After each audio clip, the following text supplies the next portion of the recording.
students in our online YouTube classroom, and in this lecture we have to discuss about what is meant by vernalization, which condition is to be necessary for the vernalization, which theory is to be discovered regarding to the vernalization. Okay, first of all we should know about what is meant by vernalization. Okay, particularly for the flowering plant is required low temperature for their development. In a simple way, there is a many quantitative and qualitative changes is to be done in the plant during the flowering when we give the low temperature. Okay, this overall process is to be called the vernalization. Okay, simple criteria आपण घेतलो particularly in the biennial plant. This is a very helpful vernalization treatment. Means what? For the biennial plant is to be converted to the annual plant using the low temperature. This overall criteria is to be called the vernalization. एक simple example घेते. Particularly आपण winter seeds घेतलो आणि ते March 2016 March 16 in March सोन केलो, means what पेरलो सॉईलमध्ये. त्याच्यानंतर particularly ऑक्टोबरपर्यंत त्याला लीव्ज येतील, कंटिन्युअसली डेव्हलप होतं आहे, ग्रो होतं आहे, स्टेम येत आहे, नोड्स इंटरनोड्स येत आहे, पर्टिक्युलरली ग्रो होतं आहे. पण पर्टिक्युलरली त्याला फ्लॉवरिंग ऑकर होत नाही आहे. विंटर आलं तरी पण फ्लॉवरिंग ऑकर होत नाही आहे. त्याच्यानंतर नेक्स्ट इयरमध्ये मार्चमध्ये 2017 त्याला लाईटली फ्लॉवरिंग ब्लोम व्हायला सुरू होणार आहे. पर्टिक्युलरली 2018 तुम्हाला प्रॉपर फ्रुटिंग मिळणार आहे. पर्टिक्युलरली तुम्हाला 2 वर्ष लागणार आहेत प्रॉपर फ्रुटिंग होण्यासाठी. पर्टिक्युलरली ते फार्मरसाठी इफेक्टेबल नाही आहे. फार्मरसाठी economically is not good. That because of आपल्याला डायरेक्टली 2016 नंतर 2017 डायरेक्टली तुम्हाला फ्रुटिंग पाहिजे. त्यासाठी तुम्ही काय करणार? पर्टिक्युलरली तुम्ही त्याच 2016 जे पोर केलं आहे त्याला लाईटली सीड्सला ग्रो केलं, जर्मिनेट केलं आणि त्याला लो टेम्परेचर दिलं, तर तुम्हाला डायरेक्टली 6 मंथमध्ये तुम्हाला काय मिळणार आहे? फ्लॉवरिंग ऑकर होणार आहे. आणि पर्टिक्युलरली 2017 मार्चमध्ये तुम्हाला फ्रुटिंग होणार आहे. Okay, particularly this is the biennial plant. Okay, and biennial plant is to be converted into the annual plant using the low temperature. This overall criteria is to be followed because of the vernalization. Okay, then particularly first work is done by the Klippart. Okay, he's not discovered the vernalization term, but he done the work regarding to the low temperature. He take a winter variety weeds and sown in soil. The winter variety seed is sown in soil in a winter and flowering in summer. This is a spring variety wheat and sown in soil in spring and is to be flowering in summer. Particularly he take the seed and slightly germinate seedling and kept at the low temperature 5 degrees Celsius to the 0 degrees Celsius to the 5 degrees Celsius. Okay, particularly that time जेव्हा हा criteria follow केला तेव्हा winter wheat variety हे spring wheat व्हरायटीमध्ये convert झालं. This overall conversion is to be done at the low temperature. Okay, then particularly this overall criteria is to be called as a vernalization, but he is not discovered. Okay, then T.D. Lysenko in 1928 he is to be again research of the Klippart, and that time he says that term, he discovered the term, this conversion of the wheat variety of the wheat variety to the spring variety by the low temperature or a chilling treatment, this term as the vernalization. Okay, particularly याच्यामध्ये काय होणार आहे, जो biennial प्लांटमध्ये त्याचा vegetative period आहे तो प्रोलॉंग्ड आहे. Okay.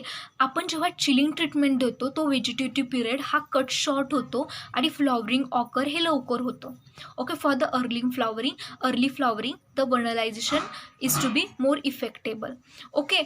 After that there is a many scientist is to be done regarding to the work of the vernalization. Some scientists says that the acquisition or the acceleration of the ability to flower by the chilling treatment means what is the acceleration, the velocity and time is to be required.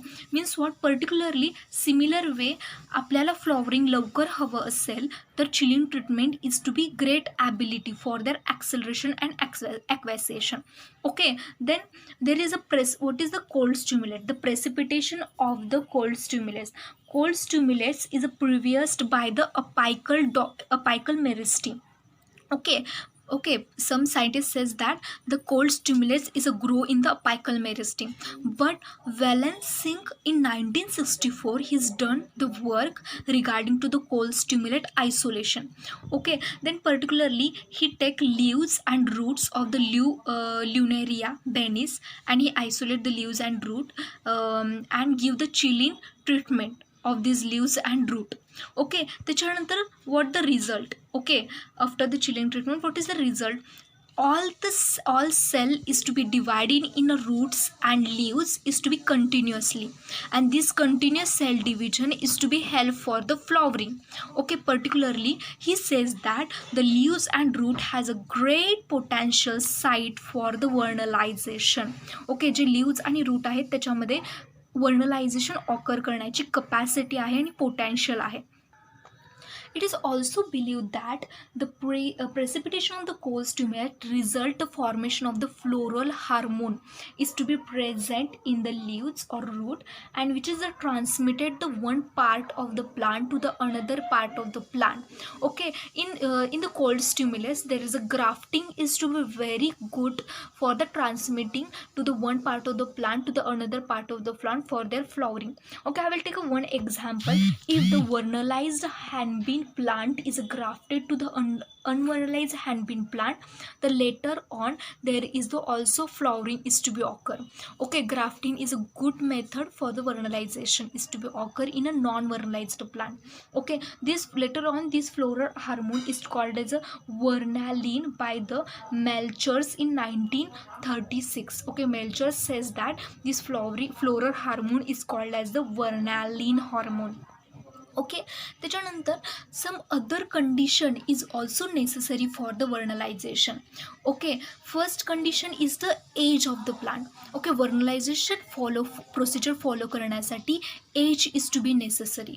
Okay. प्लांटचं age हे necessary. आपण किती दिवसाचा plant use करणार आहोत vernalization occur करण्यासाठी. Okay. Take a seed and sown in soil and then lightly germinate up to the 10 days. Okay. Then slightly germinate झालेलं जे काही प्लांट आहे ते आपण यूज करणार आहोत वर्नलायझेशनसाठी. At least 10 days of the growth of the plant is to be necessary for the vernalization treatment for the proceed out. Okay. Then age after the age we come for to the appropriate low temperature and duration of the exposure. Okay. आता आपल्याला vernalization हा तर exact overall criteria हा टेम्परेचरवर depend आहे. Okay. त्याच्यासाठी suitable temperature काय आहे तर particularly 1 to 6 degree Celsius is to be suitable temperature for the vernalization. म्हणजे एक्झॅक्ट टेम्परेचर काय आहे तर 1 ते 6 डिग्री सेल्सिअस हा एक्झॅक्ट टेम्परेचर आहे. ओके. जर लो टेम्परेचर हा डिक्रीज झाला up to the -4 degree Celsius to 0 degree Celsius, this is the effectiveness is to be decreased and that time vernalization is to be not occur properly. Okay. Then completely ineffective temperature is to be -6 degree Celsius. जर temperature अजून कमी झालं -6 degree Celsiusवर गेलं तर particularly वर्नलायझेशन occur होणार नाही आहे. Okay. More than 7 degree Celsius and 12 to 14 degree Celsius temperature असेल this is also ineffective for the vernalizing plant. Particularly exact 1 degree Celsius to 6 degree Celsius is a very suitable temperature for the appropriate low temperature for the vernalization mechanism followed. Okay, next, what is the duration exposure? Okay, what is the exposure duration of the vernalization plant? Okay, we give a chilling treatment for 1.5 month or more time for the vernalization treatment followed for the development. Okay, at least एक किंवा त्याच्यापेक्षा जास्त month आपण Chilean treatment द्यायची वर्नलायझेशन treatment follow करण्यासाठी. त्याच्यानंतर next point आहे oxygen. Okay, oxygen is also help for the vernalization. This is for the maintain the anaerobic process and metabolic energy is to be many metabolic energy, catabolism, anabolism is to be occur in the plant, and त्या oral condition for required properly होण्यासाठी oxygen is to बी मॅनिटरी. जर oxygen नसेल तर जी काही cold treatment आहे ती ineffective असेल. Particularly oxygen is to be necessary condition for the vernalization. Next is the water. Okay, vernalization, the sufficient amount of the water is essential for the vernalization. Okay, vernalization साठी sufficient amount waterचं necessary आहे. Okay, आणि moist seeds is to be very and moist seed is to be very good source for the vernalization. जर seeds dry असतील तर vernalization occur होणार नाही. This all condition is a necessary for the vernalization. We come forward to the what are the theories of the vernalization. Means what vernalization, how is to be discovered, and regarding to the vernalization which theory is to be followed by the scientist. Okay, first theory is to be Puris and Gregory theory, and Puris and Gregory theory is also called as Fascic development theory. Means what, flowering can be induced by the external factor. म्हणजे flowering होण्यासाठी external factors हे mandatory आहेत. Means what, flowering हे depend असतं लाईटवर आणि temperature, mostly low टेम्परेचरवर. Okay, जर फ्लॉवरिंग हे लेट का होतं? ओके, पर्टिक्युलरली बायनियल प्लांट का ऑकर होतं? What is the exact mechanism for the biennial plant is to be formation. Okay, for the flowering, late flowering, the FLC. Okay, again take in mind the FLC. FLC means what, flowering locus gene. This is the MADS box gene. Is the protein which is to be responsible for the late flowering. This is the FLC gene, flowering locus C gene, is to be binded to the FI gene that is help to inhibit the formation of the flowering. जो काही flowering occur होत आहे आणि त्या फ्लॉवरिंगला inhibit करायचं काम कोण करतं? तर FLC जीन करतं. Again the FLC flowering locus C gene is to be binded to the FRI gene. Okay, जेव्हा FLC जीन हे FRI जीनला बाइंड होतं तेव्हा transcription of the FRI gene is to be inhibited by the binding of the FLC to the FRI gene. Okay, FLC हे FRI जीनला जेव्हा bind होतं, FRI gene is to be present in the winter annual crop and it is present inside the plant. Okay, त्यावेळी FLC gene is to be external factor, flowering locus C is to be that time the flowering locus C जीनला जेव्हा FRI gene bind होतं तेव्हा what is the expression of the FRI gene of the FLC? That time that is increase the prolonged cold condition. Okay, prolonged cold condition increase होतं आणि late flowering occur होतं. आपल्याला वर्नलायझेशन treatment देऊन त्या late फ्लॉवरिंगला early फ्लॉवरिंगमध्ये convert करायचं आहे. तेव्हा ज्या प्लांटमध्ये लेट फ्लॉवरिंग होतो आहे त्यामध्ये आपण वर्नलायझेशन ट्रीटमेंट दिलो, कोल्ड कंडिशन ट्रीटमेंट दिलो. Okay, VI3 gene means what, vernalization insensitive gene हे ऑलरेडी प्लांटमध्ये प्रेझेंट आहे. आणि V2 gene is the vernalization gene, is a polycomb structure. आणि जेव्हा आपण वर्नलायझेशन ट्रीटमेंट देतो त्याच्यानंतर हा जीन ॲक्टिवेट होतो. त्याच्यानंतर VI3 जीन आणि V2 जीन हे दोन्ही एकत्र येतात आणि V2 gene is to be binded to the VI3 gene and that time complex is to be called as the VI3 अँड V2 gene complex. Okay, that time this complex is to be help to suppress the activity of the FLC gene. FLC काय तर तो late flowering occur करतो जेव्हा वर्नलायझेशन gene हा वर्नलायझेशन insensitive जीनला bind होतो तेव्हा ह्या FLC जो काही फ्लॉवरिंग लोकस सी आहे त्याला त्याची जी ॲक्टिव्हिटी आहे जो लेट फ्लॉवरिंगला ऑकर करतो त्याची ॲक्टिव्हिटी ही सप्रेस होते आणि त्याच्यामुळे प्रॉपर सायलेन्सिंग होतं FLCचं आणि this suitable silencing is to be lead for the flowering that is the vernalization. Okay, जी काही सायलेन्सिंग आहे ते फ्लॉवरिंग ऑकर होतं, जे लेट फ्लॉवरिंग आहे ते अर्ली फ्लॉवरिंगमध्ये कन्वर्ट होतं जेव्हा आपण वर्नलायझेशन ट्रीटमेंट देतो. Okay, simple criteria. Again I take one example. Okay, one example आपण विंटर रे सीड्स घेतलो. This is the critical cereal plant. Okay, आणि ते रेफ्रिजरेट केलो फ्यू वीक्ससाठी. ओके, अगेन आपण दुसरं प्रोसिजर फॉलो केलं. Again take this seed and dried at the warm condition. Okay, जे winter rye seed आहेत ते रेफ्रिजरेट केलेत ते आपण स्प्रिंगमध्ये प्लांट केलो. अगेन ड्राईड वॉर्म सीड जे आहेत ते आपण स्प्रिंगमध्ये प्लांट केलो, म्हणजे एकत्रच प्लांट केलो, पण फर्स्ट रेफ्रिजरेट केलेत काही वीकसाठी आणि सेकंड ड्राईड केलेत वॉर्म कंडिशनमध्ये. ओके, आणि त्याच्यानंतर आपल्याला एक्झॅक्ट रिझल्ट काय मिळणार आहे. जे रेफ्रिजरेट केलेले सीड्स आहेत आफ्टर 7 वीक्सनंतर फ्लॉवरिंग मिळणार आहे. मीन्स वॉट, अर्ली फ्लॉवरिंग मिळणार आहे. जे ड्राईड सीड्स आहेत त्याच्यानंतर आफ्टर 14 वीक्सनंतरसुद्धा फ्लॉवरिंग ऑकर होत नाही.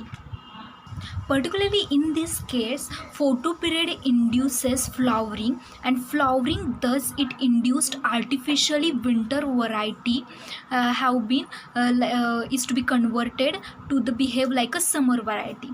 Okay, जे winter variety आहे ते summer variety सारखे behave करतात. So the vernalization can be defined as the process which make the winter variety seed is to be behave like a summer variety seeds and biennial plant is behave like a annual plant. Okay, simple way जे biennial plant आहेत ते annual plant सारखे behave करतात. Okay, then this is the simple example according to the vernalization. Okay, second theory is to be hormonal theory. Okay, hormonal theory is to be discovered by Lang and Melchers. Okay, Langs and Melchers, these both are to be discovered. The hormonal theory, very simple theory. Okay, the floral hormone already present in the plant. Okay, this is called as the vernalin. Okay, that time this when we give the cold stimulate, that time vernalin hormone is to be activated. Okay, particularly take a young seedling. Okay, then particularly take a young seedling, give a low temperature. आपण जेव्हा low temperature देतो तेव्हा exact आतमध्ये कोणता hormonal changes होतात. What is the exact which precursor is to be activate, which precursor is to be inactivate, and which kind of the hormones is to be responsible for the flowering. In a simple way, young seedling घेतलं, त्याला low temperature दिलं, त्याच्यामध्ये a precursor present असतो. Okay, तो a precursor हा activate होतो. Okay, तो a precursor activate झाल्यानंतर जेव्हा कोल्ड ट्रीटमेंट चालू असते त्यावेळी हा ए प्रिकर्सर हा कन्वर्ट होतो प्री प्रिकर्सरमध्ये. ओके, जो प्री प्रिकर्सर आहे तो थर्मोलेबल आहे. Okay, thermolabiles means what, this precursor is a temperature dependent precursor. Okay, B is called as a temperature dependent precursors. Okay, first हा B precursor using the normal temperature, जर normal temperature असेल तर बी precursor हा C प्रिकर्सरमध्ये convert होणार आहे आणि हा C precursor हा रिस्पॉन्सिबल आहे फ्लॉवरिंगसाठी आणि तेव्हा काय होणार आहे, वर्नलायझेशन ऑकर होणार आहे. Okay, then again this is the we have say the thermolabile. जर हाय टेम्परेचर असेल, जर प्री प्रिकर्सरला जर हाय टेम्परेचर मिळालं तर डायरेक्टली तो डीमध्ये कन्वर्ट होणार आहे आणि this is called as a inhibitor and the devernalization is to be occur. हे कशामध्ये होतं, मोस्टली ॲन्युअल प्लांटमध्ये होणार आहे. इन सिम्पल वे, जेव्हा लो टेम्परेचर मिळेल, समटाईम्स जर हाय टेम्परेचर होईल, I have say the temperature, low temperature is necessary for the vernalization. जर हाय टेम्परेचर असेल तर इनहिबिट होणार आहे आणि डिवर्नलायझेशन होणार आहे. जर नॉर्मल टेम्परेचर असेल, लो टेम्परेचर असेल तर बी हा सीमध्ये कन्वर्ट होणार आहे आणि फ्लॉवरिंग ऑकर होणार आहे. Very simple theory. Okay, then particularly bee play important role in the hormonal theory and also for the vernalization. Okay, in many cases gibberellin is known to be the gibberellin is to be replace the low temperature.